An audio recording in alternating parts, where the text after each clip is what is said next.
So, like some of the other technologies on the call, we're Vivid Machines, and we're entering our second commercial year, providing crop load management and yield forecasting to growers across North America and in New Zealand. So just a bit of a refresher.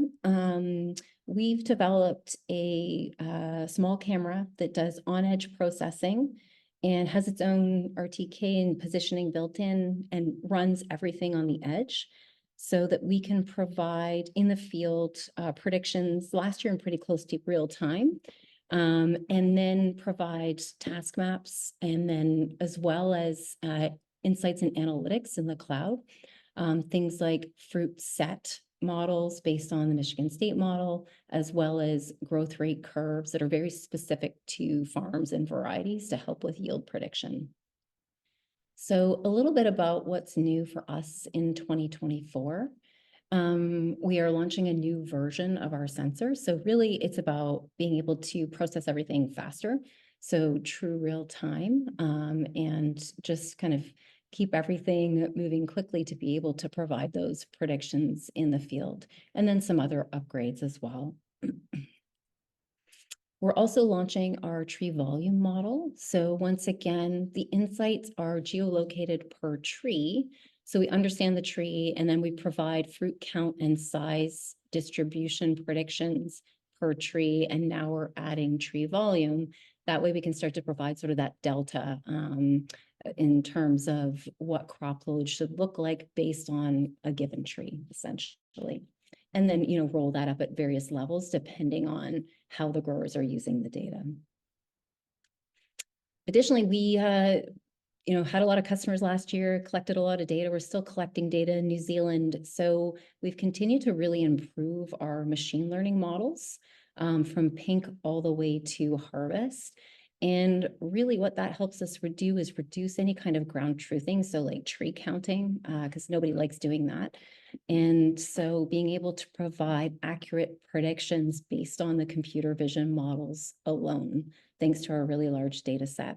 So, we start at pink and do blossom cluster counts, and then are able, kind of an average 8 to 10 millimeters, start counting and sizing fruitlets all the way through to harvest. And we start yield predictions pretty early, thanks to the growth rate curves that we've developed. So one of the other things we're really focused on this year is how do we simplify the user experience in the field? Meaning, how do we make it so that an operator who's also running a sprayer or a tractor or whatever else might be has very limited interaction, but able to collect data. So continuous scanning, really easy to operate. Last year we introduced a camera control app that also provides insights. So just continuing to simplify that, and working on integrations and connecting to various. Right now we're mountable to tractors, ATVs, and golf carts, but then, moving from battery operated to connecting directly into the equipment based on the requirements for the growers. We did some work integrating with sprayers like HSS last year through AgroManager. So we're going to continue enabling our data for the growers that are working with various sprayers so that they can ingest those into the sprayers that they're working with. And then Spencer, who's here with me, will talk a little bit about a couple of case studies. Yeah, so I'm Spencer, as I mentioned earlier. I'm the Washington State Deployment Specialist for Vivid.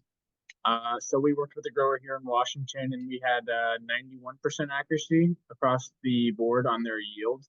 And kind of an interesting thing that they used the data for was looking at sizing.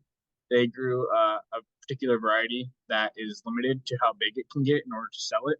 It's called the sugar bee.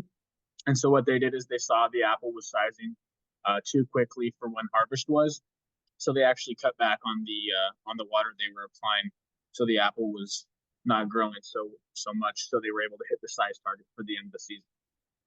Nice. I'll flip to the next one. And we also had a grower in Ontario that used the task maps to kind of direct labor for hand thinning during the season. So we give growers a task map that they're able to see different areas of the orchard where there's high, medium, and low, and then they can go and kind of direct labor to hit certain areas so they're maximizing their efficiency in the field. Thanks, Spencer.